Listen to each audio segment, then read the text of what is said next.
Dear students, Assalamualaikum warahmatullahi wabarakatuh. This is Arfat Mujib from FEI Higher Secondary Institute. Today I am with chapter number 5. Chapter is about natural resources, and in this chapter today my topic is to discuss adaptations in animals, soil erosion and soil pollution. आज इन contents पे discuss किया जाएगा and it is 9th standard biology. तो आज adaptation in animals, आपको पता है कि जो एनिमल्स है, animals are one of the biotic component of environment, biotic components of environment. These animals are adapted themselves as per the climatic conditions and the region where they are, their habitat। वैसे ही वो adapt अपने आप में हुए हैं और उस कारण से जो एनिमल्स है उनमें जो एडेप्टेशन है, एडेप्टेशन ऐसा एक प्रोसेस है जिस प्रोसेस के बदौलत से वो अपने अंदर बदलाव लाते हैं ताकि वो इस काबिल रहे, वो सर्वाइवल कर पाएंगे। जो वातावरण है जो हमेशा चेंजिंग फॉर्म में होता है, उस वातावरण में अपने आप को अडेप्ट और सक्सेसफुली वो अपने आप को सर्वाइवल कर सकते। तो इस लिहाज से जो एनिमल्स में एडेप्टेशन देखे गए, तो एज पर the climatic conditions and the regions where their habitat is, तो ये इन दो कारण की वजह से वो अपने आप को एडेप्ट कर रहे हैं। तो बायोटिक कंपोनेंट्स जो है animals, they are adapted as some have aquatic adaptation, some animals have aquatic adaptation, some animals have terrestrial adaptation, some animals have arboreal adaptation, some animals have aerial adaptation।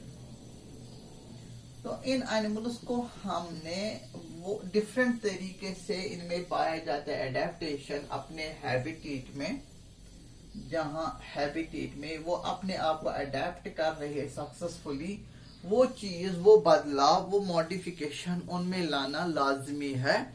As वो क्यों लाजमी है? मजबूर किया जाता है जो इनके सराउंडिंग में क्लाइमेटिक कंडीशंस होते हैं, क्लाइमेटिक कंडीशंस, ये कारण, और जो वहां पे ट्रोपोग्राफी होता है, टोपोग्राफी, ये भी एक डिटरमाइनर है। वहां जो फूड है, ये भी, वहां जो प्रेडेटर्स है, प्रेडेटर्स, नंबर ऑफ प्रेडेटर्स, तो ये लगभग हम पॉइंट्स ले सकते हैं जिनको इन एनिमल्स को अडेप्ट करना पड़ता है अपने आप को, मॉडिफिकेशन, वो चेंज बदल देते हैं ताकि अपने आप को वो पॉसिबली सर्वाइवल कर सकते हैं अपने वातावरण में। तो एक्वेटिक एडेप्टेशन की बात हम कर लेंगे। Those animals have aquatic adaptation, as you might have seen in the fish, whale, जो मैरीन वाटर में, मैरीन या फ्रेश वाटर में पाया जाते हैं।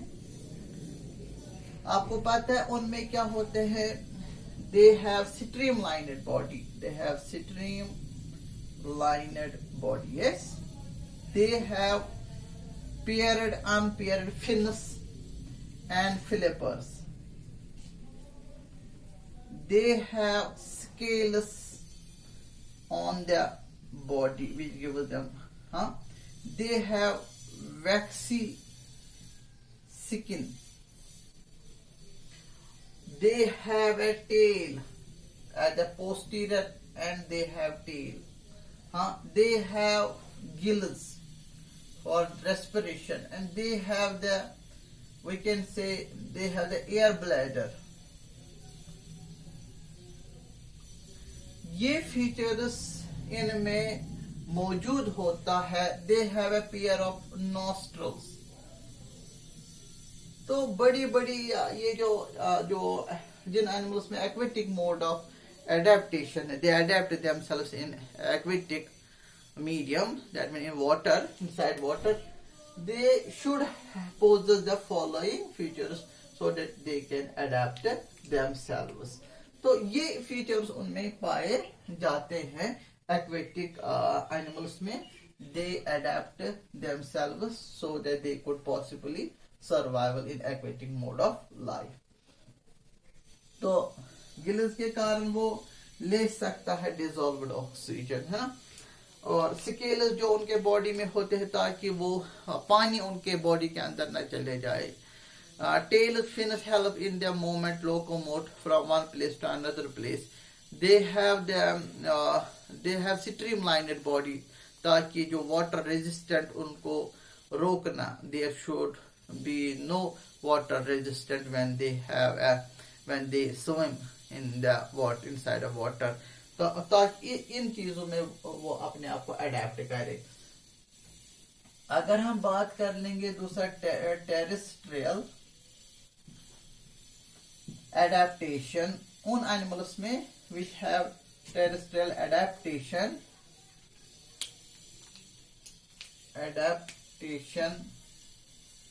which have terrestrial adaptation, आपको पता है ये वो टेट्रापोड एनिमल्स होते हैं. Tetrapods, that means they have 4 limbs, है ना, 4 limbs, hind limbs, 2 hind limbs and back hind limbs और 4 limbs इनमें modified होता है.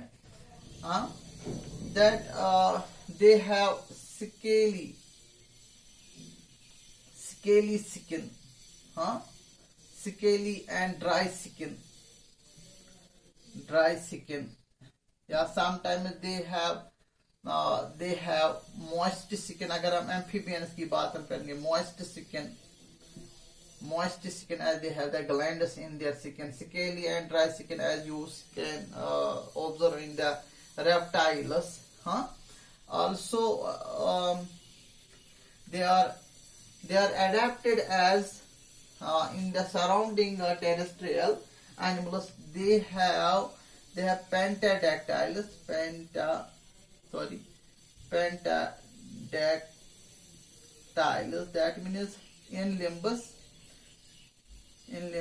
they have 5 toes, 5 toes, 5 digits in toes, 5 digits in toes. Pentadactyl, we are also a pentadactyls. We have in a 4 limb we have fingers, hand, it is of 5 digits. And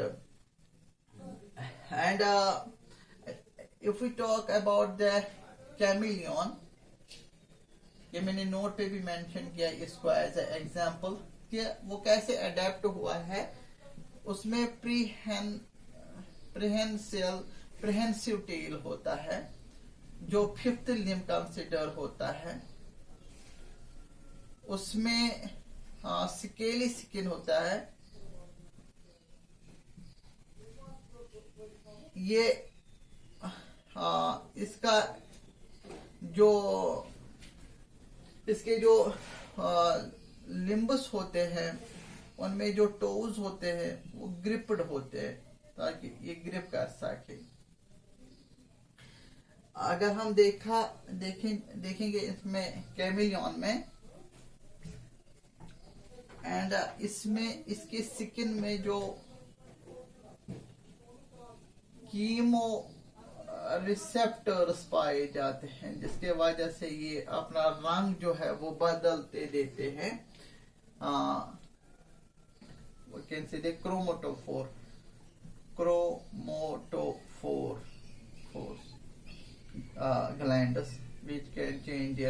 skin of the coloration of the skin. As अगर हम बात कर लेंगे limbus, जो इसमें जो digits होते हैं, जो लिम्बस में जो डिजिटस होते हैं, इसके digits, that is the zygodactyl. Zygodactyl means इसके फ्रंट में, पूरा ध्यान दिया, इसके फ्रंट में 3 टोज होते हैं और अपोजिट में 2 टोज होते हैं, ताकि ये अपने आप को ग्रिप कर पाए। ये देखिए, ये 3 आगे होते इसके और पीछे 2 होते, ताकि आराम से इसका आर्बोरियल एडेप्टेशन होता है। ज्यादातर ये दरख्तों पे अपना लाइफ जो है गुजारते हैं, तो ग्रिपिंग इनके लिए बहुत मायने रखते हैं। तो zygodactyl in nature, that means front में इनके 3 टोज रहते हैं और लास्ट के 2 टोज। और ये चीजें इनमें क्या होती है, और इसमें प्रोट्रूडिंग टंग होती है। इसमें देखा गया है कैमिलियन में, they have a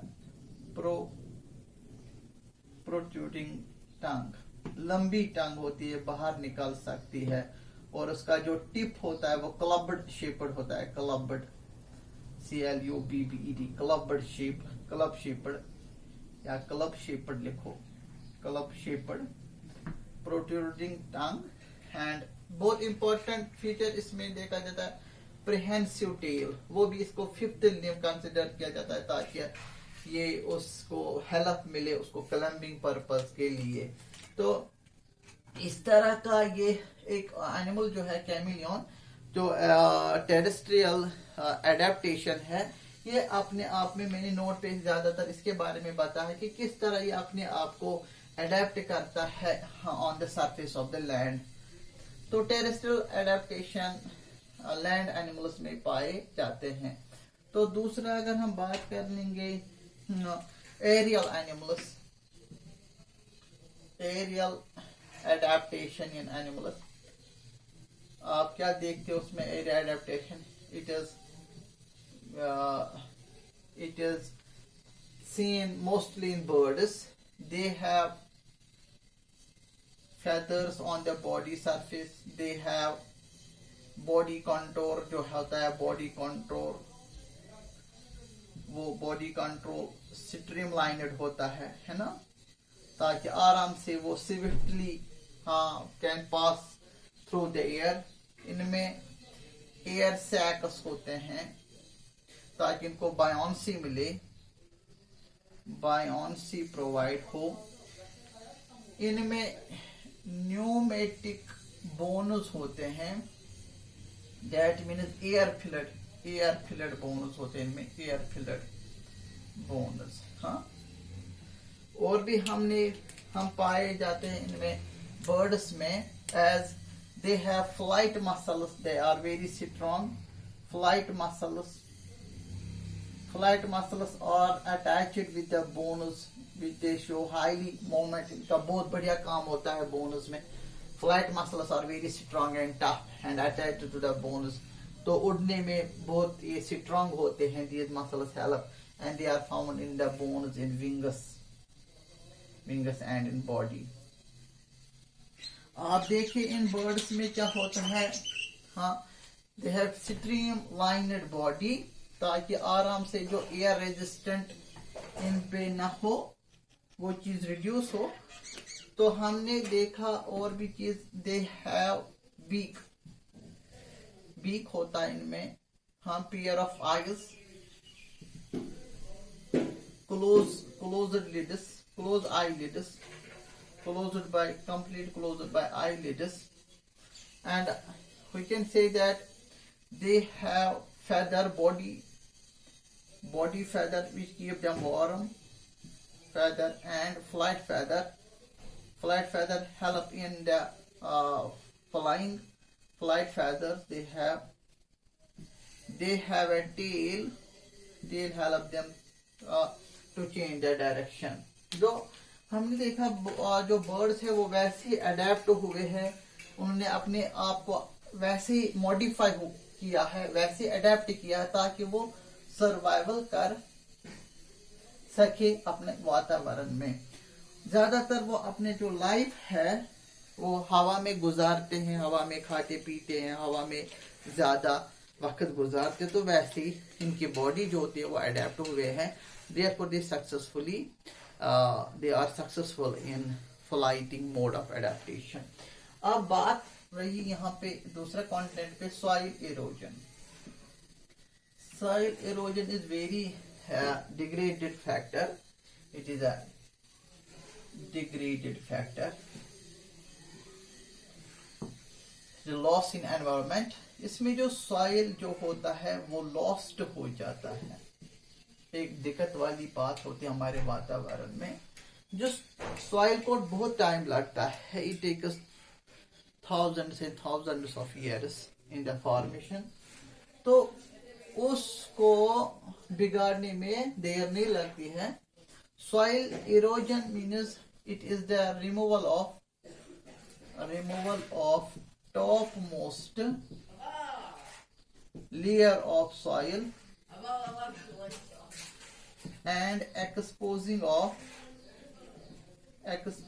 of sub layers of soil that is infertile in nature। तो सॉइल इरोजन से क्या होता है? सॉइल इरोजन का डायरेक्टली इम्पैक्ट है किस पे शाबाश बेटा? डायरेक्टली इम्पैक्ट है हमारे वेजिटेशन पे। And that reason why the soil erosion takes place, there is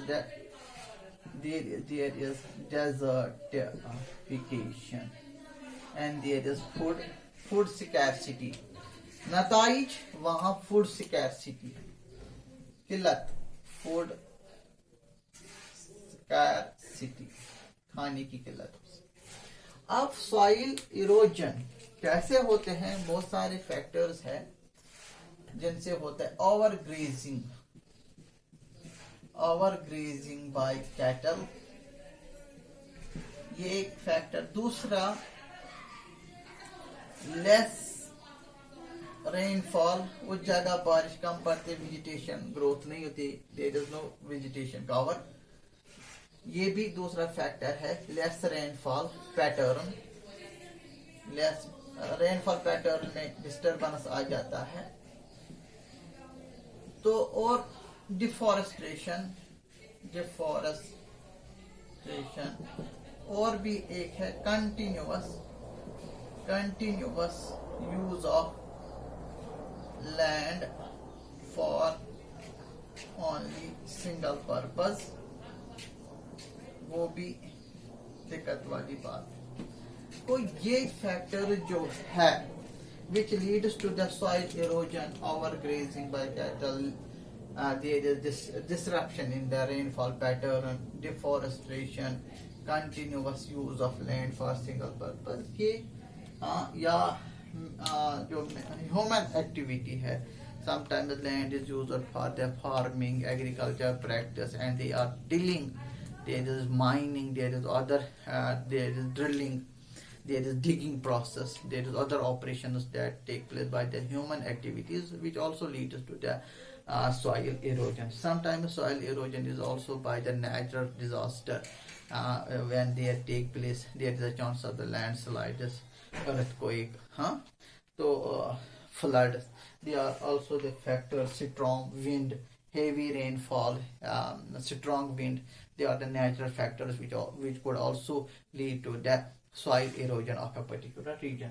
तो यहाँ ये soil erosion means here the soil is degraded and there is the exposition of the sub-layer of soil which takes much more time in to support the agriculture practice। तो इस नताज में direct impact पड़ता है हमारे vegetation पे। Therefore, how we prevent the soil erosion? Then we should have a proper vegetation cover, and we should never expose our soil to the heavy rainfall, to the wind।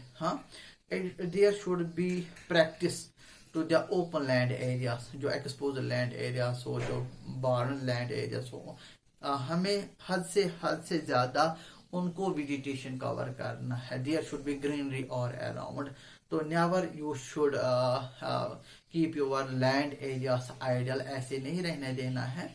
तो there should be manuring process, there should be fertilization, there should be agriculture practices, farming, ताकि हम वहाँ जो piece of land है कम से कम agriculture practice cultivation में उसको utilise करें।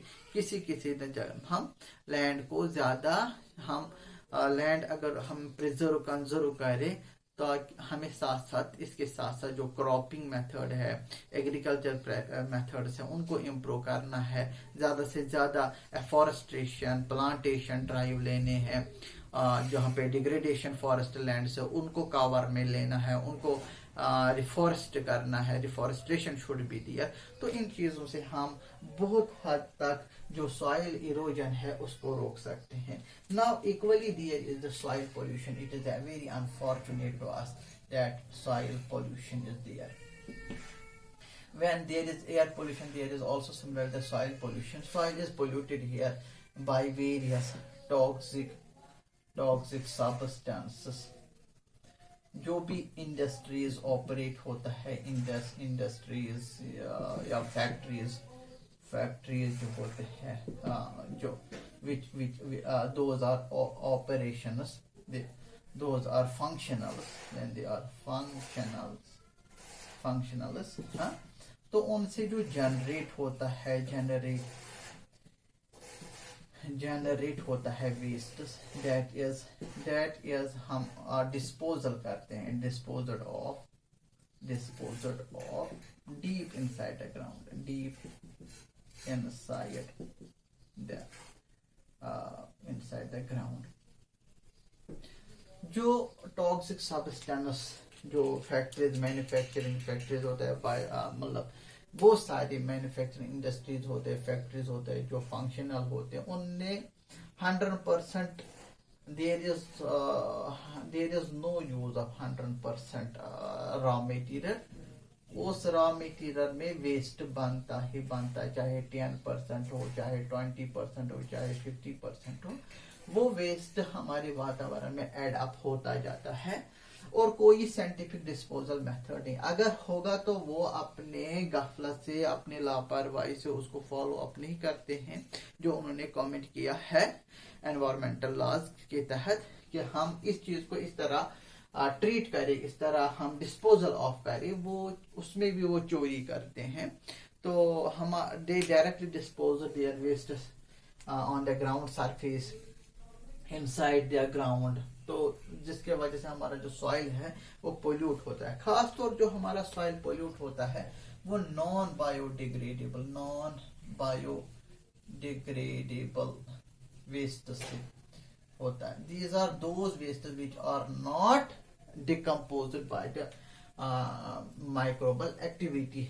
वो हो गए हमारे प्लास्टिक, रबर, गिलास, वो हो गए हमारा nylon, synthetic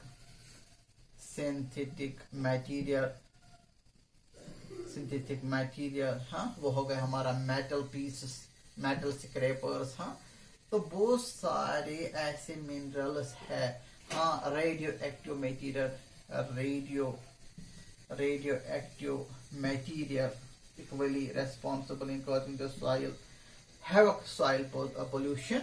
Here also I will name the leaching off when there is a mining drilling process. जब हम mineralization करते हैं, we obtain minerals when there is a drilling, mining for the coal minerals. तो वहाँ से बहुत सारे जो heavy metals होते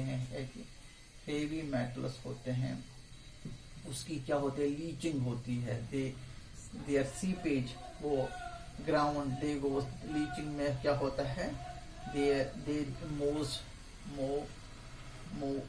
डीप इनसाइड द अर्थ। और वहाँ और एक दिक्कत वाली बात है, जो हमारा ग्राउंड वाटर है वो भी पोल्यूट होता है। वो यहाँ मेरा गर्ज कहने का है वो हेवी मेटल जो होता है, जिंक, कैडमियम, निकल, हाँ, कोबाल्ट, कॉपर एक्सेट्रा, जो मरकरी, लेड, हाँ, वो दे are make available in the soil, and soil in the way is polluted. और उस soil pollution में polluted soil पे हम agriculture practice जो होता है impossible है. तो scarcity, again scarcity of food, हाँ, disruption in the food chain. Also जो soil जो अडेप्ट हुए हैं इंसेक्ट्स, अदर एनिमल्स, इंसेक्ट्स, क्योंकि सॉइल भी हैबिटेट है बहुत सारे एनिमल्स के, जो बोरोइंग एनिमल्स होते हैं, अर्थवर्म, अदर वर्म्स, इंसेक्ट्स, हाँ, बहुत सारे वेराइटीज पाए जाते हैं डीप इनसाइड, वो कंटेमिनेट होते हैं, वो मर जाते हैं, वो डिक्लाइन हो जाते हैं धीरे धीरे. एक ही चीज नहीं है, एक ही पहलू नहीं होता है इसके सॉइल पोल्यूशन के, बहुत सारे मल्टीपल इम्पैक्ट्स होते हैं. हम और इलेक्ट्रॉनिक जो वेस्ट होते हैं, इलेक्ट्रॉनिक वेस्ट जो होता है,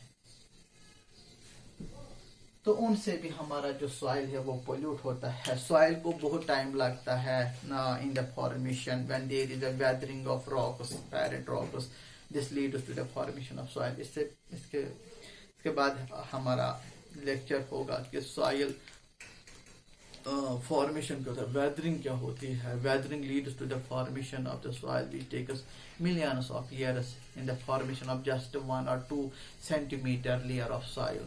तो इस लिहाज से जो soil है, it is a non-renewable resources, and there should be proper management and conservation of soil in a particular area, ताकि हम soil को अच्छे खासे यूज कर सके in the agriculture practice. Soil वही माना जाता है जो land use हो. Land use means cultivation, agriculture purpose, और वो ना जो हम सेटलमेंट पर्पस के लिए, इंडस्ट्रियल ऑपरेट करने के लिए, या कोई जगह बनाने के लिए उसको यूज किया, वो तो हमेशा वो लैंड बिजी रहता है, वो लैंड ऑक्युपाइड रहता है, वो अवेलेबल नहीं रहता है to the mankind for their beneficial use. We try to our best in our country like India. We should conserve, manage soil to a large amount as we obtain food, or there is possible of cultivation, agriculture practices when there is a availability of land. प्रपुर दिन by दिन क्या होता है, जो population explosion होता है, due to the population explosion, growth of population अभी तो unlimited रहता है, धीरे धीरे बढ़ता जा रहा है, तो हम जो सॉइल है, लैंड है, इस पे इम्पैक्ट पड़ता है, एग्रीकल्चर लैंड इस पे इम्पैक्ट पड़ता है. Now these days agriculture land is utilized for the settlement purposes rather than for the agriculture practice or the cultivation. I hope you understand about the following contents. तो इसको आप याद रखिए, rough copy पे note करिए इस lecture को point two point. Thank you very much.